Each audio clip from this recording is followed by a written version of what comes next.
રાધનપુર તાલુકાના કામલપુરા ગામ ખાતે અલગ અલગ 7 કાર્યક્રમોની અંદર હાજરી આપતા ગુજરાત વિધાનસભાના અધ્યક્ષ અને બનાસ ડેરીના ચેરમેન શંકરભાઈ ચૌધરી અને રાધનપુરના ધારાસભ્ય લવિંગજી ઠાકોર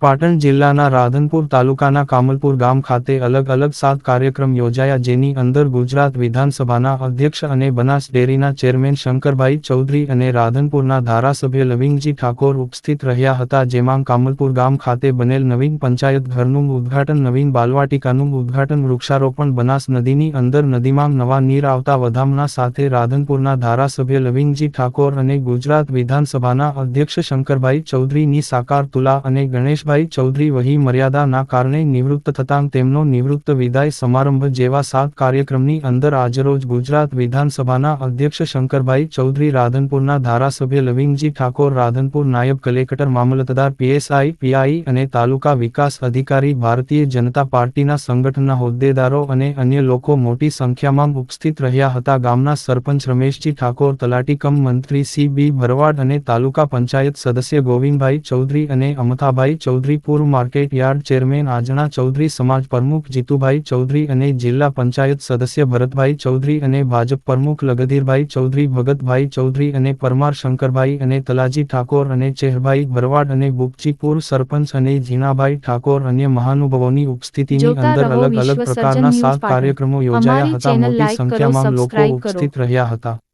રિપોર્ટર રમીલાબેન પરમાર, પાટણ, રાધનપુર. આજ રોજ કામલપુર મુકામે મારી વય નિવૃત્તિનું વિદાયમાન અને ભગવાન શ્રી નીલકંઠ મહાદેવના યજ્ઞના નિમિત્તે ગામ જમણવાર સાથે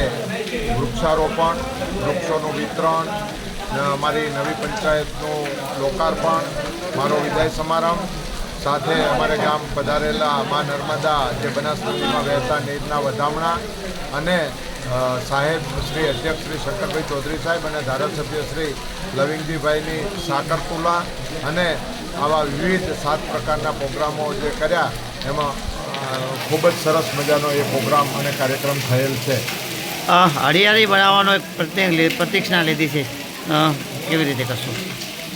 દર વર્ષે અમારા ગામમાં 3 થી 4 હજાર વૃક્ષોનું વાવેતર થાય અને વૃક્ષોની વ્યવસ્થા આજે પણ 4 હજાર વૃક્ષોની અમે કરી છે. એવી દર વર્ષે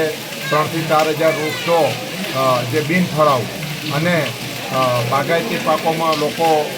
જોડાય તો હું પોતે પણ બીજા મારે અત્યારે 2000 વૃક્ષો બાગાયતી ખારેકના છે તો 1000 વૃક્ષો વધારું એવા સાથે સાથે ગામમાં બધા થઈને 5,000 વૃક્ષો ફળાવું થાય અને બાકીના આવા આપણા દેશી કુળના ઝાડો થાય એમ કરી અને મારા ગામમાં 5 વર્ષની અંદર 50,000 વૃક્ષો થાય. અત્યારે કુલ 15,000 વૃક્ષો અમારે ગામમાં છે.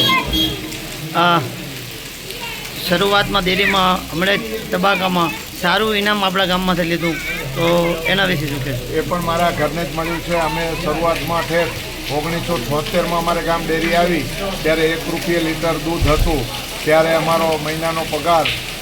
લગભગ 300 થી 350 રૂપિયા આવતો અને આજે એ જ ગ્રાહક અમે 1 કરોડ રૂપિયાનું આ વર્ષે ડેરીમાંથી 82 લાખનું દૂધ ભરાવ્યું અને વધારા સાથે 21 લાખ રૂપિયા જેટલો વધારો આવશે તો 1 કરોડ રૂપિયાની અમને દૂધમાંથી આવક થયેલ છે.